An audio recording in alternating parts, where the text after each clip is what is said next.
Hi, this is Heidi Burgess, and in this video I'd like to talk about Maura Dugan's nested theory of conflict.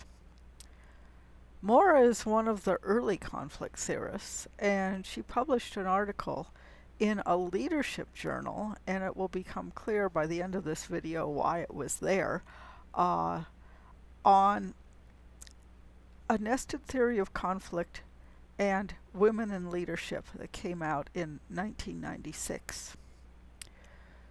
The article starts out with a story of how she was asked to intervene in a high school that had suffered from quite a few racial conflicts between the students. And after one fight broke out that was one of many, she was asked to come in and do something. The expectation was that she'd mediate between the students who were involved in the fight and try to de-escalate the situation.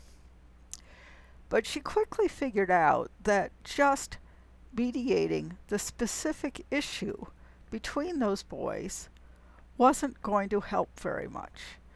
And she developed what she called the nested theory of conflict, with 4 levels of conflict and interventions suggested on all 4 levels, which is what was necessary to effectively deal with the situation in the high school. So what she came up with was this.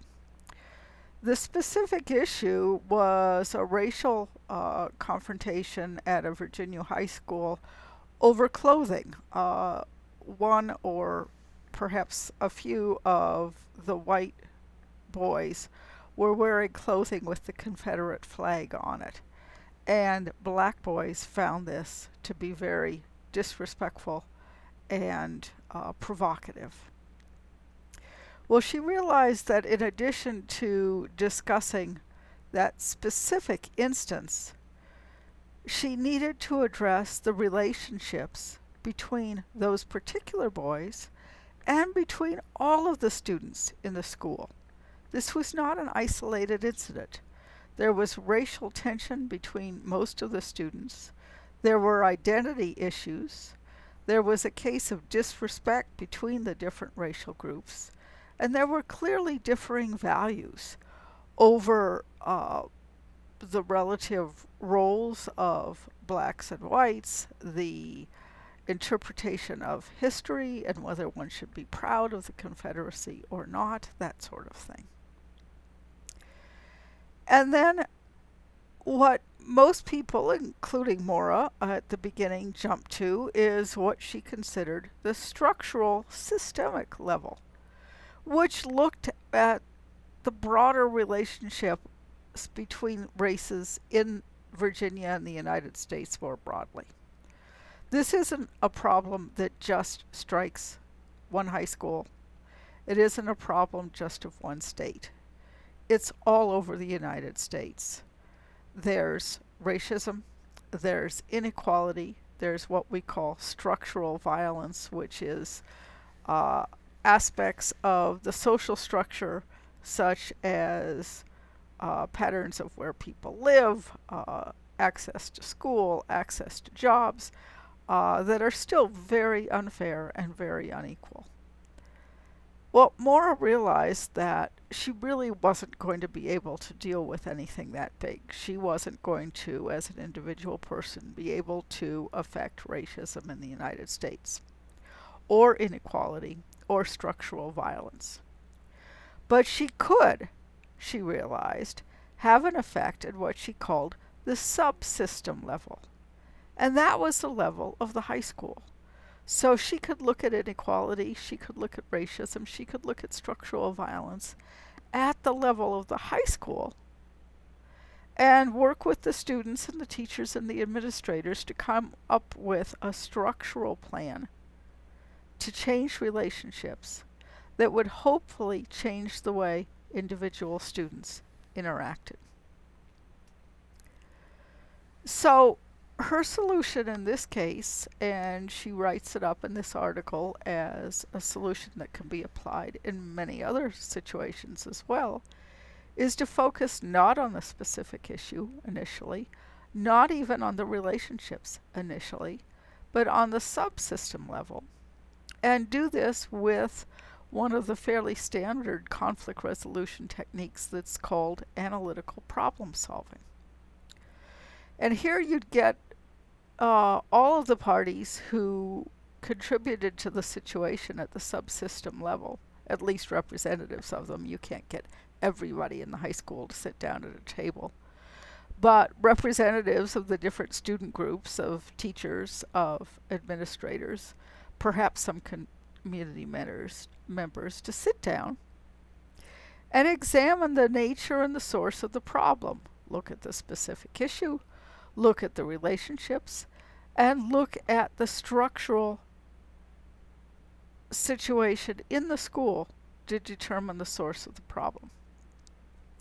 Then develop ideas for addressing it, and use a rational cost-benefit analysis to choose one solution and to implement it and see how it works, and if it doesn't work, tweak it so it can work better.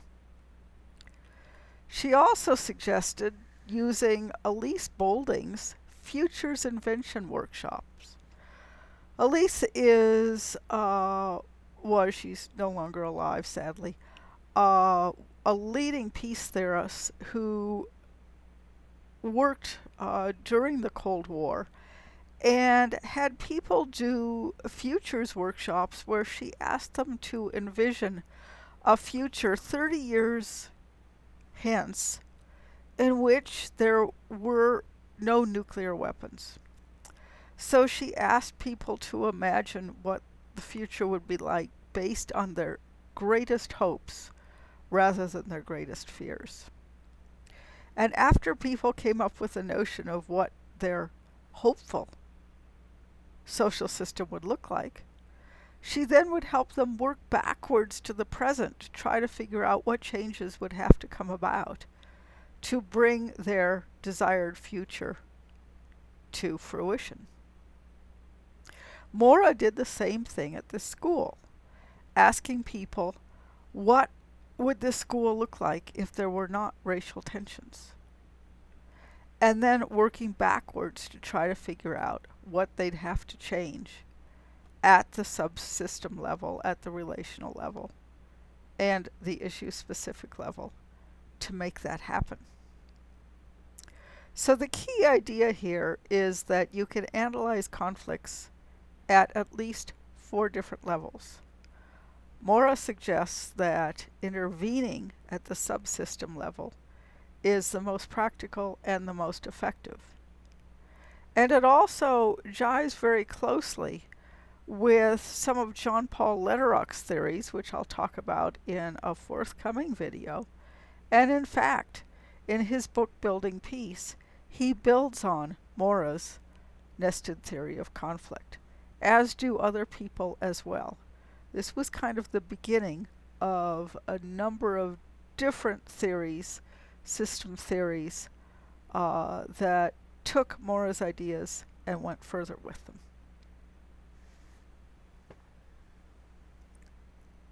We'll be covering some of those theories in future videos.